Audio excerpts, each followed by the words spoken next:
Donc la chambre des ados. Ça les dérange pas d'être dans le fouillis. Oui, mais comment il va apprendre? À partir du moment où vous avez appris les bases quand ils étaient petits, les bases, elles sont là. Alors moi, j'ai 6 enfants. J'ai 3 garçons, 3 filles. Et moi, je suis l'avant-dernière d'une fratrie de 5 garçons. J'ai pas de sœur. Et en tant que fille, c'était dur à vivre. Parce que la fille, déjà, elle avait déjà son destin tout tracé. Et je m'étais jurée de jamais reproduire la même chose. Parce que c'était trop injuste. Et donc moi, il était hors de question que le garçon, il demande à sa sœur, tu fais ça pour moi. Non, non, non, non. Ils sont pareils. Ils ont les mains, ils ont des pieds. Ils peuvent très bien faire à partir du moment où on leur apprend. Donc on leur apprend à cuisiner, on leur apprend à ranger, on leur apprend à laver leur linge. Laver leur linge, faire la machine? Non. Si. Vous savez comment?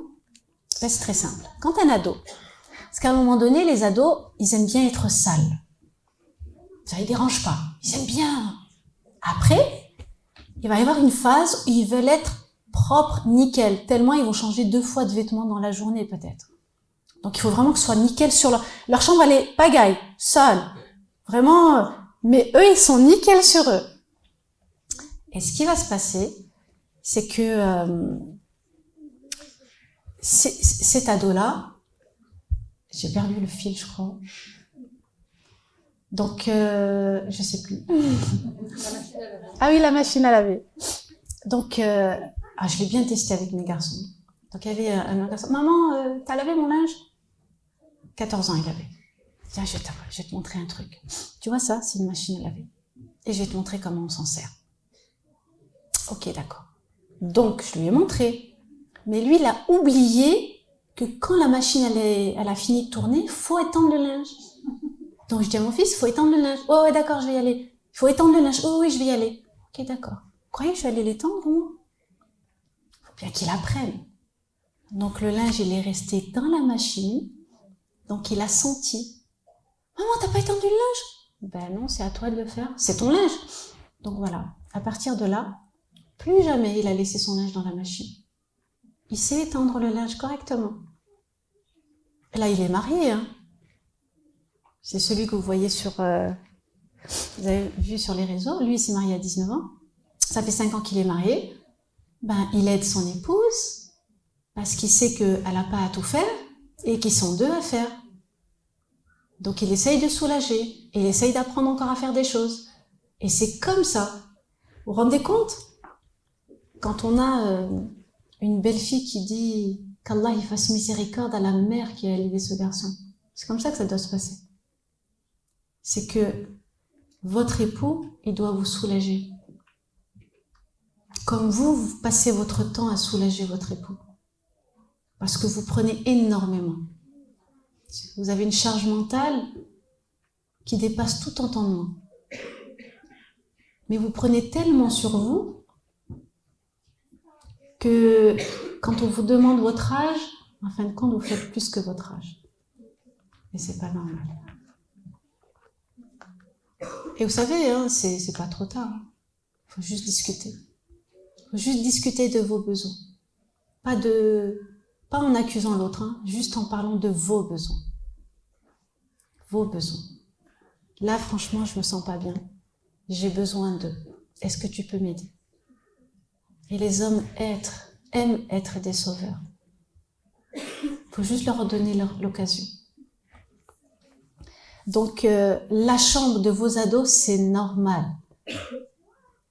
Des fois, vous allez trouver sous leur lit des trucs... Mais rangez pas leur chambre. Ils détestent ça. Ils détestent ça. Parce que c'est leur endroit et ils peuvent trouver n'importe quel truc dans leur pagaille. Voilà. Et c'est incroyable. Hein. Mais ça veut pas dire qu'ils vont être sales quand ils vont être grands, non. Quand il va y avoir le déclic, ça va se faire. C'est tout. Mais il faut les laisser. Parce qu'ils aiment être comprenez-les. Parfois, vous avez votre enfant votre ado, qui va rentrer du lycée, par exemple, et vous voyez, vous savez, il n'est pas bien. Vous allez lui parler, vous allez lui dire un truc. Et ouais, t'es pas bien, t'es en colère, qu'est-ce qui se passe? Laisse-moi. Vous faites quoi? Comment tu me parles? Non, mais tu as cru que j'étais qui? Oh, oublie pas que je suis ta mère.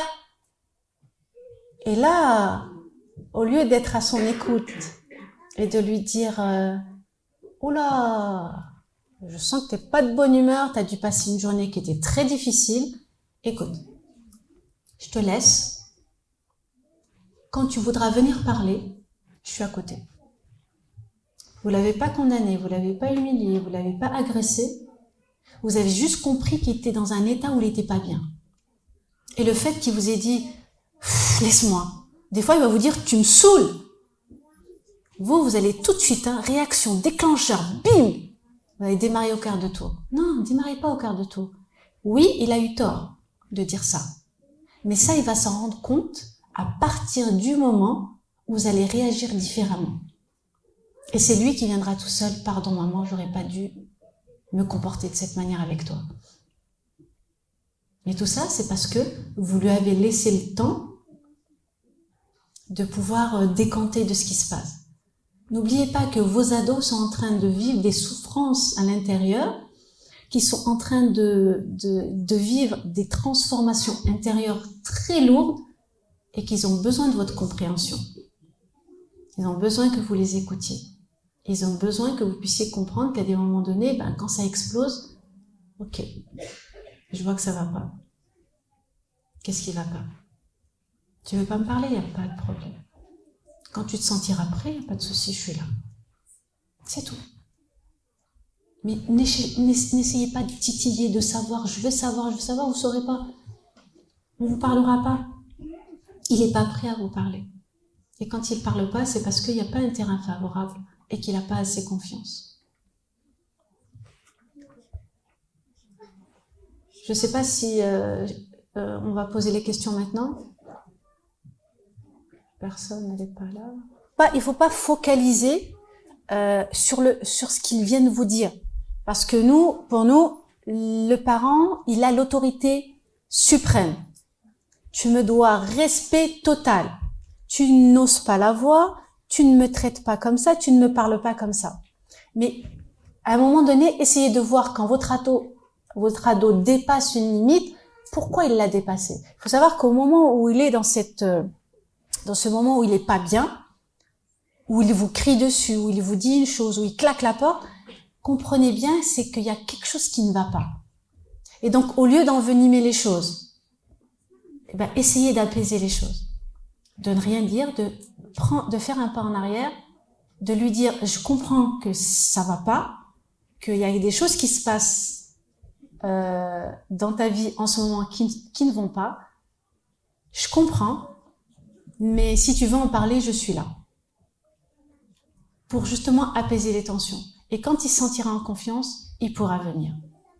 Mais quand on a des enfants de 8 ans, par exemple 7-8 ans, qui sont là à mal parler à leurs parents, non, c'est pas négociable, c'est pas possible.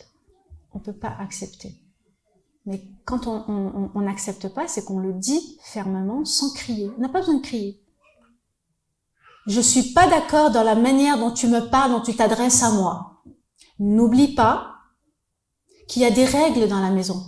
N'oublie pas, je suis ta mère. N'oublie pas qu'il y a des règles dans cette maison et que le respect est important. Mais pour avoir du respect, pour exiger du respect de vos enfants, il faut qu'ils puissent le voir à travers votre couple parental. S'il ne le voit pas, il ne trouvera pas pertinent de pouvoir faire la même chose. C'est très important.